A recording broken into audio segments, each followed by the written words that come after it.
Right, so let's move on to food and economy. Food in daily life. Western influences, especially in urban centers, have transformed Nigerian eating habits in many ways. City dwellers are familiar with the canned, frozen, and pre-packaged foods found in most Western-style supermarkets. Foreign restaurants are also common in large cities. However, supermarkets and restaurants often are too expensive for the average Nigerian.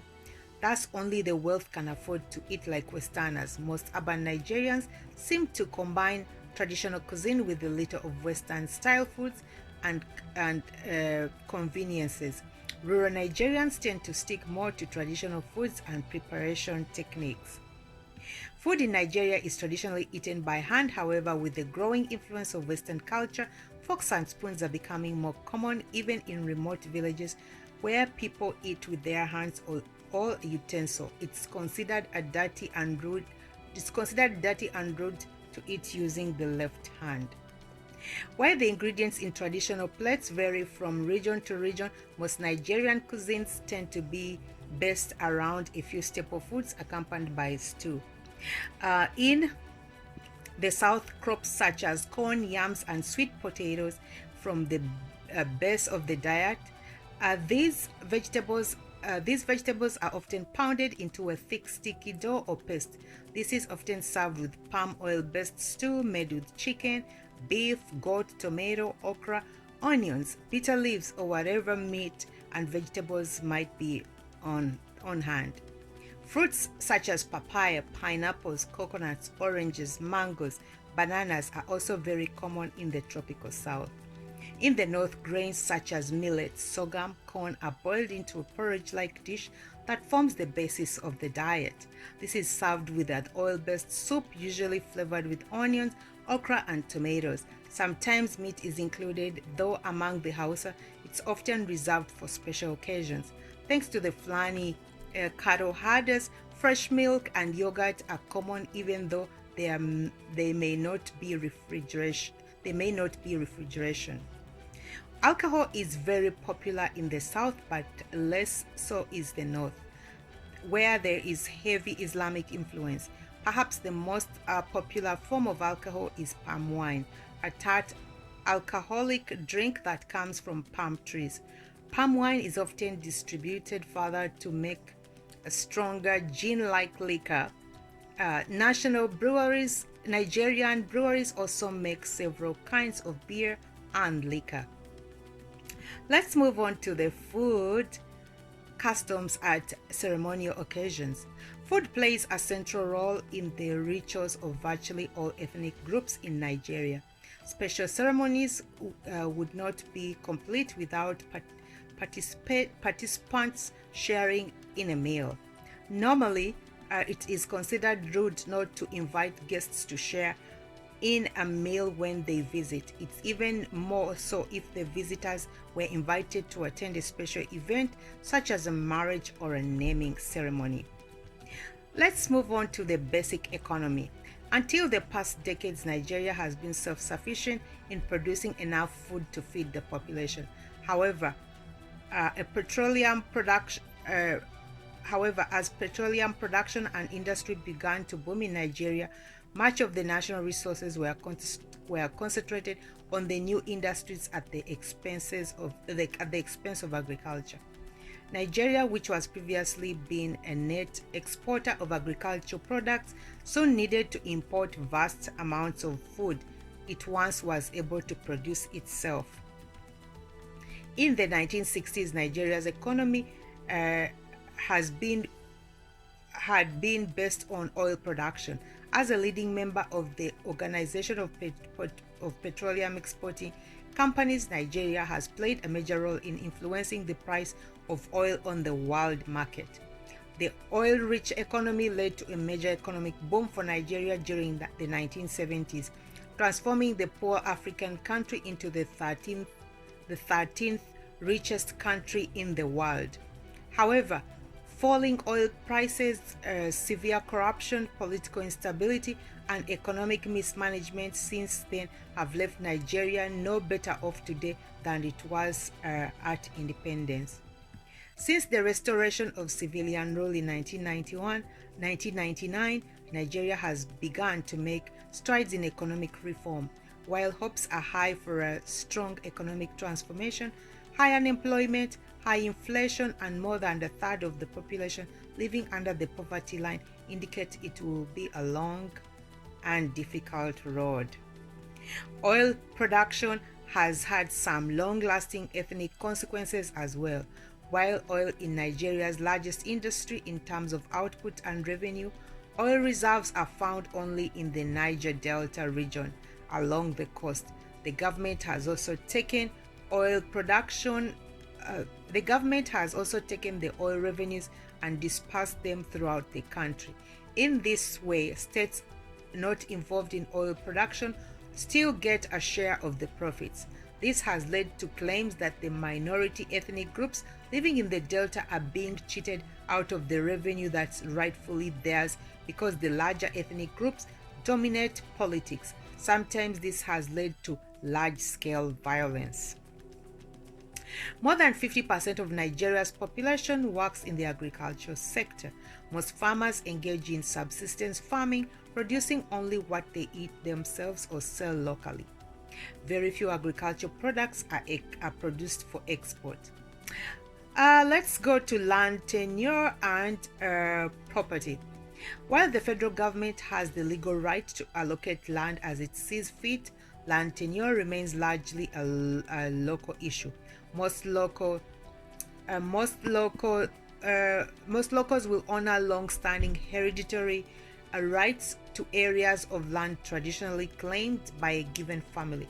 Misused or abandoned land may not be reapportioned for better use. Land also can be bought, sold, or rented. In the West, the Yoruban kings historically laid all the land in trust, and therefore also had a say in how it was used for the good of the community. This has given local governments in modern times a freer hand in settling land disputes. Traditionally, all men hold land, but as wealth structure continues to change and develop in Nigeria, it will not only be unheard of for wealthy women to purchase land for themselves. Let's check out the major industries. Aside from petroleum and petroleum-based products, most of the goods produced in Nigeria are consumed within Nigeria. For example,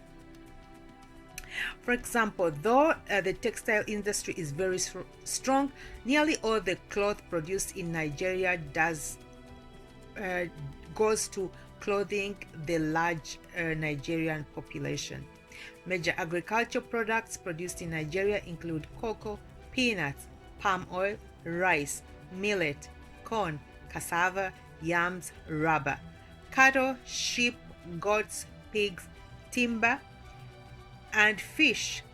Major commercial industries in Nigeria include coal, tin, textiles, footwear, fertilizer, printing, ceramics, and steel. Let's check out the trade. Oil and petroleum-based products made up 95% of Nigerians' exports in 1998. Cocoa and rubber are also produced for export. Major export partners include the United States, Spain, India, France, and Italy. Nigeria is a large-scale importer depending on other countries for things such as machinery, chemicals, transportation equipment, manufactured goods. The country also must import large quantities of food and livestock. Major import partners include the United Kingdom, the United States, Germany, France, and the Netherlands. You know what's interesting? I've seen African countries are not trade partners between each other, and that has to change. Let's move on to social stratification. Classes and castes. The highest tier of Nigerian society is made up of the wealthy politicians, businessmen, and educated elite. These people, however, make up only a tiny portion of Nigeria's population. Many Nigerians today suffer under great poverty. The lower classes tend to have little chance of breaking from the vicious circle of poverty. Poor education, lack of opportunities, ill health, corrupt politicians, and lack of even small amounts of wealth for investment all work to keep the lower classes in their place. In some Nigerian ethnic groups, there is also a form of caste system that treats certain members of a society as pariahs. These criteria of determining who belongs to the lowest caste vary from area to area, but can include being a member of a minority group, an inhabitant of a specific village, or a member of a specific family or clan. The Igbo call this lower caste group Osu. Members of the community will often discourage personal, romantic, or business contact with any other member of the Su group, regardless of an individual's personal merits or characteristics, because the Osu are designated as untouchable. They often lack political representation, access to basic education or business opportunities, and general social interaction. This kind of caste system is also found among the Yoruba and the Ibibios. That's sad. Let's move on to symbols of social stratification. Wealth is the main symbol of social stratification in modern Nigeria, especially in urban areas.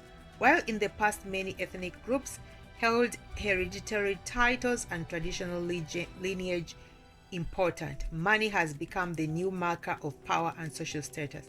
Today, the members of the wealthy elite are easily identified by their fancy clothing and hairstyles and by their expensive cars and Western-style homes.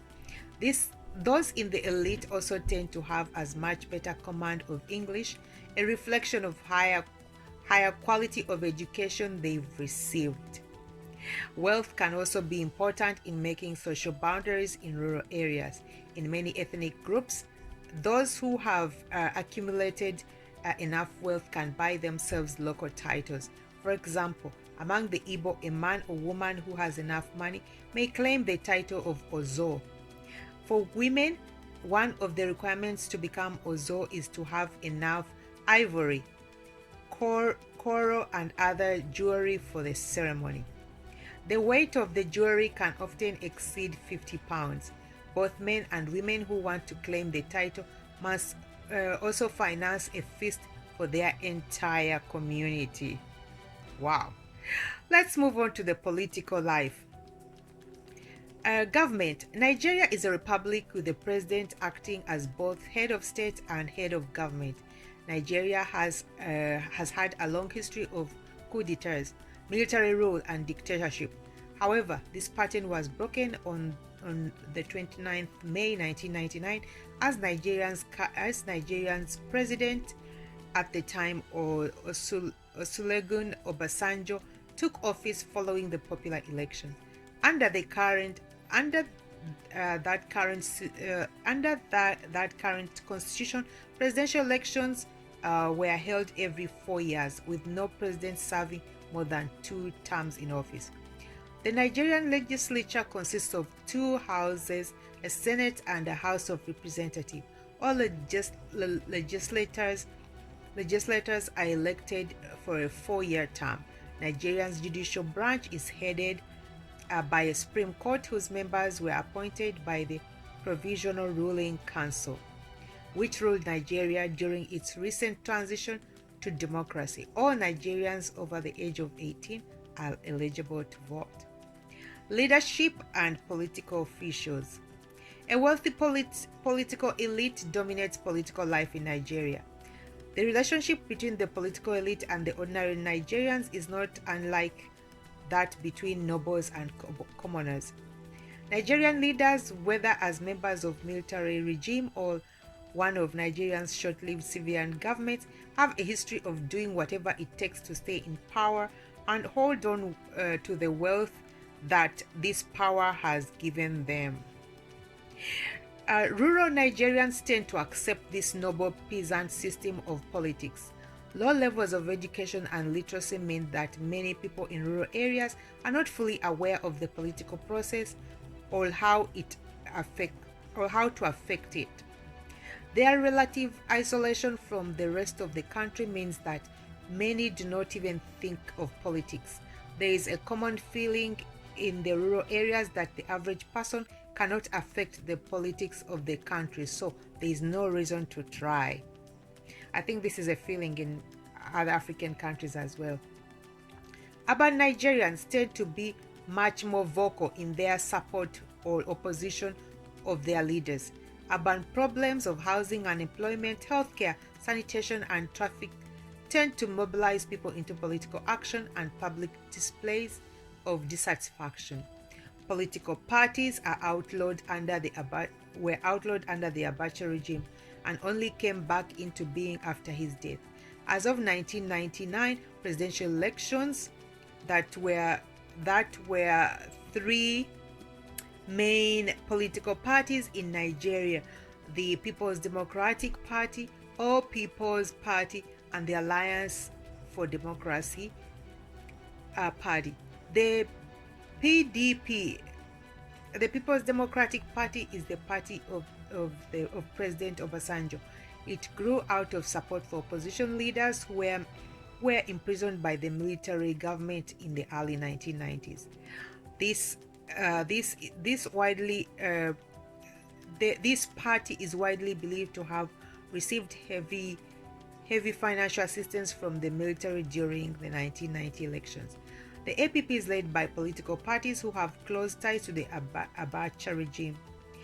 The AD is a party led by followers of the late Moshood Abiola, the Yoruba politician who won the general election in 1993, only to be sent to prison by the military regime. Let's look at the social problems and control. Perhaps Nigerians' greatest social problem is the internal violence plunging into the nation. Inter-ethnic fighting throughout the country and religious riots between Muslims and non-Muslim over the creation of the Sharia law, which is a strict Islamic law in the northern states. The political confrontations between ethnic minorities and the backers of oil companies often sparkle confrontations that can last days or even months. When violence of this type breaks out, national and state police try to control it. However, the police themselves are often accused of some of the worst violence, and in most instances, curfews and martial law have been imposed in specific areas to try to stem outbreaks or unrest. Poverty and lack of opportunity for many young people, especially in urban areas, has led to major crime. Lagos is considered one of the most dangerous cities in West Africa due to its incredibly high crime rate. The police are charged with controlling crime, but their lack of success often leads to vigilante justice. In some areas, there are more traditional ways of addressing social problems. In many ethnic groups such as the Igbo and Yoruba, men are organized into secret societies.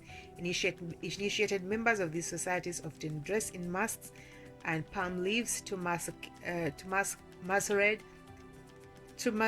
as the physical embodiment of their traditional spirits to help maintain social order. Through ritual dance, these men will give warnings about problems with an individual or community morality in a given situation. Because belief in witchcraft and evil spirits is high throughout Nigeria, this kind of public accusation can instill fear in people and cause them to amend their ways. Members of these secret societies can also act as judges and intermediaries in disputes. Let's look at the military activity. Nigeria's military consists of an army, navy, an air force, and a police force. The minimum age for military service is 18. The national military is the largest and best equipped military in West Africa. As a member of the Economic Community of West African States, Nigeria is the major contributor of the organization's military branch known as ECOMOG. Nigerian troops made up of the vast majority of the ECOMOG forces deployed to restore peace following civil wars in Liberia, Guinea-Bissau, and Sierra Leone. Public dissatisfaction with Nigerians' participation in Sierra Leone crisis has extremely been high due to high casualty rates among the Nigerian soldiers. Nigeria pledged to pull out of Sierra Leone in 1999, prompting the United Nations to send in peacekeepers in an attempt to stem the violence. While the foreign forces in Sierra Leone are now under the mandate of United Nations, Nigerian troops will make up the majority of the peacekeepers. Nigeria has a long-running border dispute with Cameroon over the mineral-rich Bakassi Peninsula, and the two nations have engaged in various cross-border skirmishes. Nigeria, Cameroon, Niger, and Chad have also had long-running border dispute over territory in the Lake Chad region, which has also led to some fighting across the borders. Let's look at the social welfare and change programs. Severe poverty, human rights violation, corruption are some of the major social ills that have plagued Nigeria for decades. Because Nigeria is in the midst of a major political change, however, there is great hope for the social reform in the country. President Obasanjo's administration was focused much of its efforts on changing the world's image of Nigeria. Many foreign companies were reluctant to invest in Nigeria for fear of political instability. Obasanjo's hopes that Nigeria can protect the image of a stable nation. He can coax foreign investors to come to Nigeria and help bolster the country's failing economy. The World Bank and the International Monetary Fund are also working with Nigeria to develop economic policies that will revitalize the nation's economy. Obasanjo also said that rooting out corruption on all levels of government was one of his top priorities. He signed the Anti-Corruption Act in June 2000, creating special commission for helping investigating charges of corruption brought by ordinary Nigerians against government officials. According to the Amnesty International 2000 report, Nigeria's new government continued to make strides in improving human rights throughout the country, most notably the release of political prisoners. However, the detention of journalists critical to military and reports of police brutality continue to be problems. Foreign governments and watching organizations continue to press the Nigerian government for further human rights reforms. Let's look at the gender roles and status. Division of labor by gender. In general, labor is divided in Nigerian society among gender lines. Very few women are often active in the political and professional arenas. In urban areas, increasing number of women are becoming involved in the professional workforce, but they also greatly outnumbered by the male counterparts. Women who do manage to gain professional employment rarely make it to the higher levels of management. However, women in Nigeria are still play significant roles in the economy, especially in rural areas. Women are often expected to earn significant portions of the family income.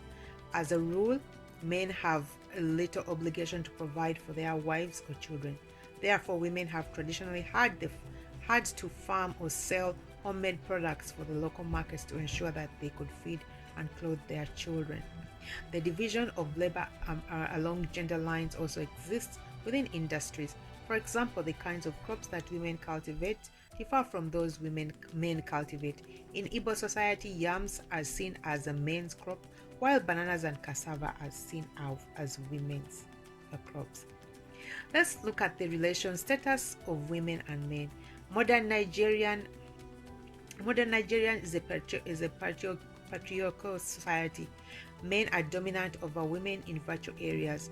While Nigeria is a signatory to the International Convention of Equality for Women, it means little to the average Nigerian woman. Women still have fewer rights than men according to Nigeria's penal code.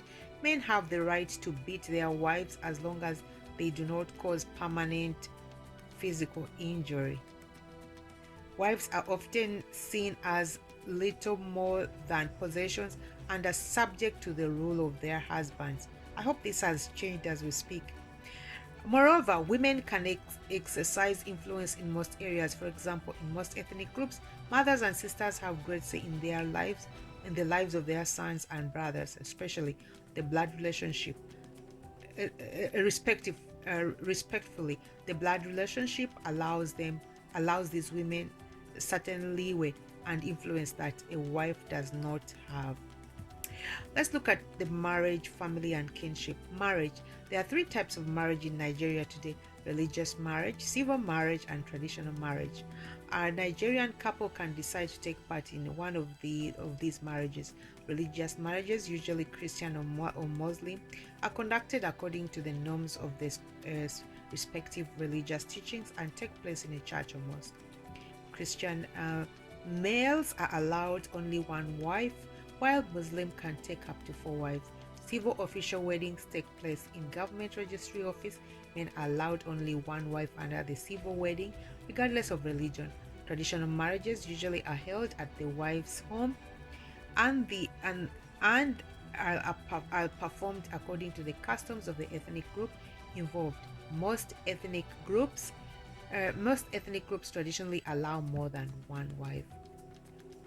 Depending on whom you ask, polygamy has both advantages and disadvantages in Nigerian society. Some Nigerians see polygamy as a divisive force in the family, often putting one wife against the other. Others see polygamy as a unifying factor, creating a built-in support system that allows wives to work as a team. While Western ways of courtship and marriage are not unheard of, the power of traditional values and the strong influence of the family mean that traditional ways are usually followed, even in the cities and among the elite. According to old custom, women did not have much choice on whom they married, though the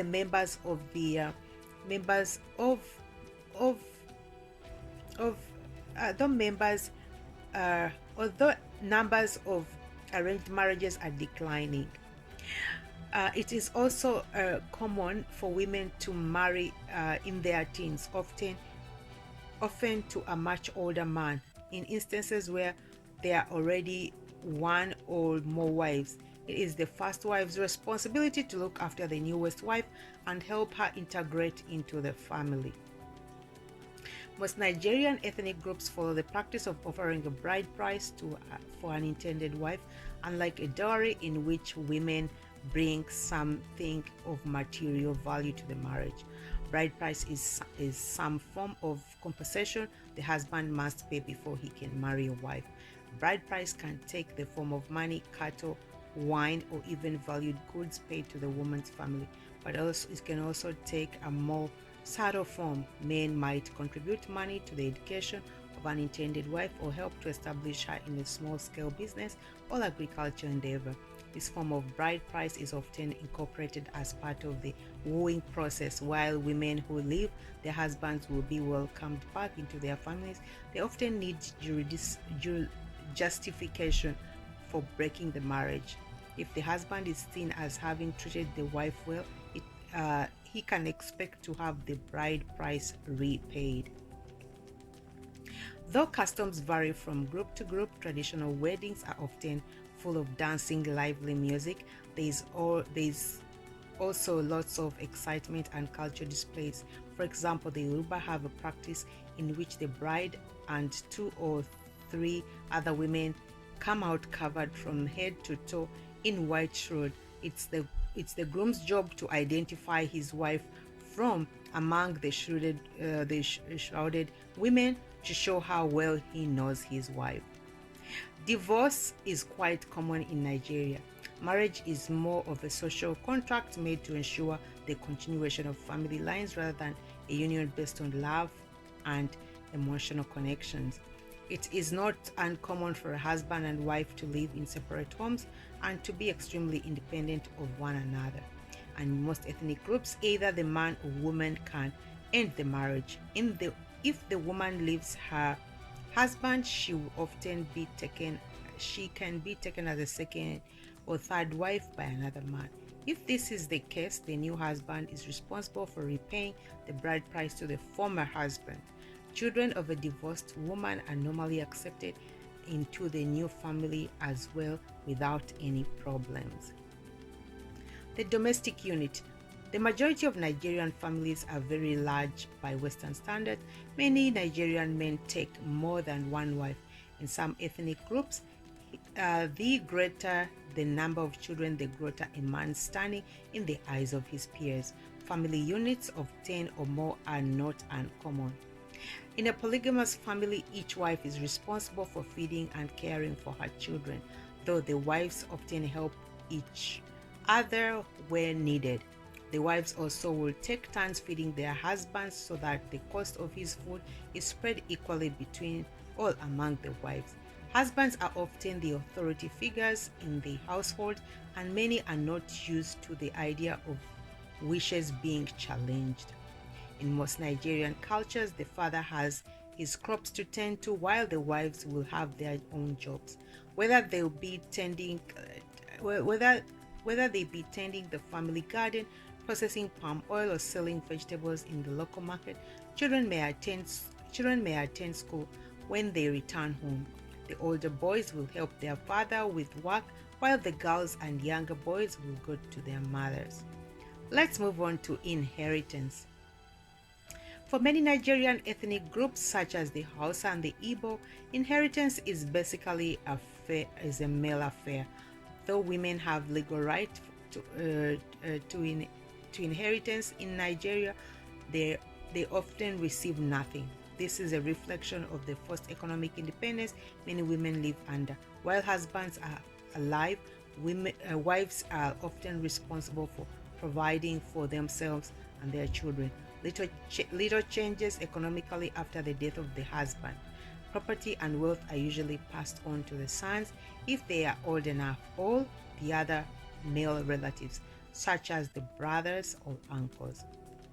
For the Fulani, if a man dies, his brother inherits his property and his wife.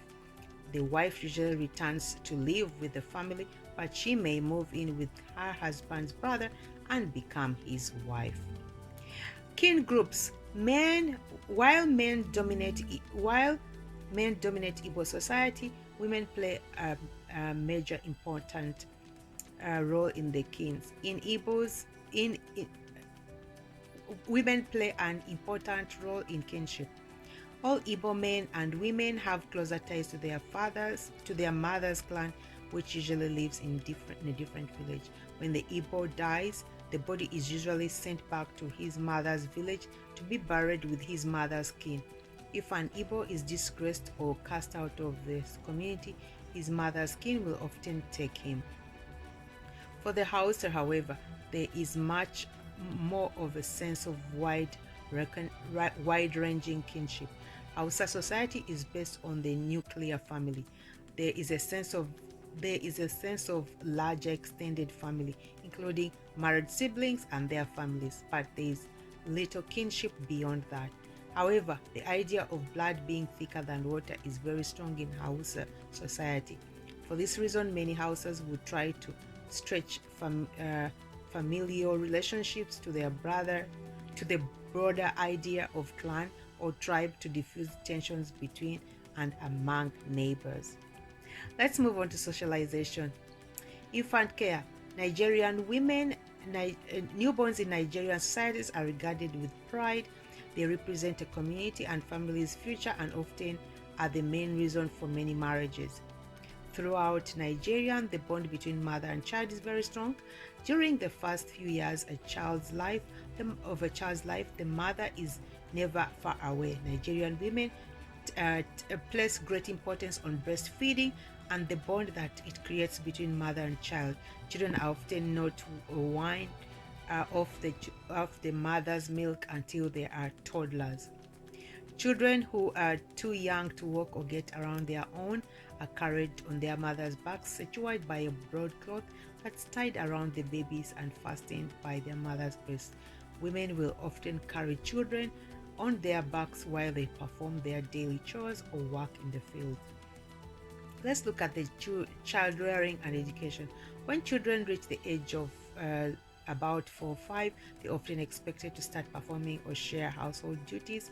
As the children get older, their responsibilities grow. Young men are expected to help with their fathers in the fields or tend to livestock. Young women help with the cooking, fetch water, and do laundry. These tasks help the children learn how to become productive members of their family and community. As children, many Nigerians learn that laziness is not acceptable. Everyone is expected to contribute. While children in most Nigerian societies have responsibilities, they are also allowed enough leeway to be children. Youngsters playing with homemade wooden dolls and trucks or groups of boys playing soccer are common sights in many Nigerian villages. In many Nigerian ethnic groups, the education of children is commonly responsible. The education of children is community responsibility. For example, in the Igbo culture, the training of a child is the work of the men and the women within the family, and the outside. Neighbors often look after youngsters while parents may be busy with their chores. It's not strange to see a man disciplining a child who is not their own. All Nigerian children are supposed to have access to local elementary school, while the government aims to provide universal education for both boys and girls. The number of women in class is usually much lower than the number of boys. The number of girls is lower than the number of boys. Sending every child in a family to school can often put a lot of strain on family. The family will lose the children's help around the house during the school hours and will have to pay for uniforms and supplies. If parents are forced to send one child over another, many will choose to educate the boys before they educate the girls. Higher education. Historically, Nigerians have been very much interested in higher education. The lack of universities providing quality education equal to that in Britain was a major component of their social reforms that led to Nigeria's independence. Today, there are 43 universities in Nigeria. The majority of these are government-run, but the government has recently approved the creation of 3 private universities. While Nigeria's system of higher education is the largest in Africa, the demand for higher education far exceeds the capital of the facilities. There simply are not enough institutions to accommodate the demand. In 1998, only 35,000 students were accepted to Nigerian universities out of a pool of more than 400,000 applicants. Nigeria also has 125 technical training schools. The majority of these focus on polytechnic and agriculture training, with a few specialized in areas such as petroleum sciences and health. Let's look at the ethics. Age is greatly respected in Nigeria, in an area where the average life expectancy is not high. Those who live into their senior years are seen as having earned special rights of respect and admiration. This is true for both men and women. Socially, greetings are of the utmost importance. A handshake and a long list of well wishes for the counterpart's family, good health are expected when meeting someone. This is often true even if you've seen that person in shorter time earlier. Whether you're talking to a bank teller or visiting a friend, it's considered rude not to engage in a proper greeting before getting down to business. Shaking hands, eating, and passing things with the left hand are unacceptable. The left hand is reserved for personal toiletries, and is considered dirty. Religional beliefs. It's estimated that 50% of Nigerians are Muslim, 40% are Christian, and the remaining 10% practice indigenous religions. While Muslims are found in all parts of Nigeria and their strongest footholds are among the Hausa and the Yoruba. Islam in Nigeria is similar to Islam throughout the world. It's based on the teaching of the Prophet Muhammad, which are outlined in the Quran. Christianity is most prevalent in the south of Nigeria. The vast majority of the Igbos are Christians, as are many Yorubas. The most popular forms of Christianity in Nigeria include Anglican, Presbyterian, American, Southern Baptist, Methodist. Also, there are large pockets of Seventh-day Adventists and Jehovah's Witnesses. Conflict with some missionary administered the church. Conflict with the way some missionaries administered the churches during colonial times also created several breakaway African Christian churches. Most of these adhere to the doctrines of Western churches but have produced African music traditional to their masses. Some have even eased Christian restrictions on polygamy. Relationships between Christians and Muslims are tense in many areas. Since 1999, numerous clashes between the two have led to thousands of deaths.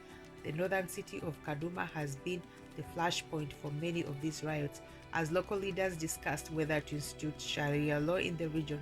Demonstration by Christians against the idea soon led to violent confrontations with Muslims. The debate over Sharia law and the violence accompanying it continue in many northern states. While Islam and Christianity are the dominant religions in Nigeria, neither is completely free of influence from indigenous religions. Most people who consider themselves good Muslims or good Christians often also follow local religious practices. This makes up for the perceived shortcomings in their religion. Most indigenous religions are often based on form of an ancestor worship in which family members who've passed into their spirit world can influence things in the world of the living. This mixing of traditional with Islam has led to groups such as the Bori cult, who use spirit possession as a way to understand why people are suffering in this life. The mixing of traditional ways with Christianity has also led to the involvement of the Aladura Church. Aladura priests follow basic Christian doctrine but also use prophecy, healing, and charms to ward off witchcraft. Many Nigerians follow the teachings of purely indigenous religions. Most of these religions share the idea of one supreme God created the earth and its people, but has left people to decide which paths in life. Followers of the traditional Yoruban religion believe that hundreds of spirits or minor gods have taken the place of the supreme God in influencing the daily lives of individuals. Many Yoruban slaves who were taken into the Caribbean and Americans brought this religion with them. There it was used as the basis of Santeria or Voodoo. Because of the vast majority of Igbos converted to Christianity during colonialism, a few practice the traditional Igbo religion, which is based on hundreds of gods, not a single creator. Let's look at the religious practices. According to Muslims and Christian religions, officials to these religions tend to be male. For most indigenous religions, priests and priestesses are common. Traditional priests and priestesses get their power and influence from their ability to be possessed by their god or by their ability to tell the future or heal. In the Igbo religion, men serve as priests and Igbo goddesses. Women serve as priestesses to Igbo gods. While both men and women can rank high in the Yoruban religion, women usually are among the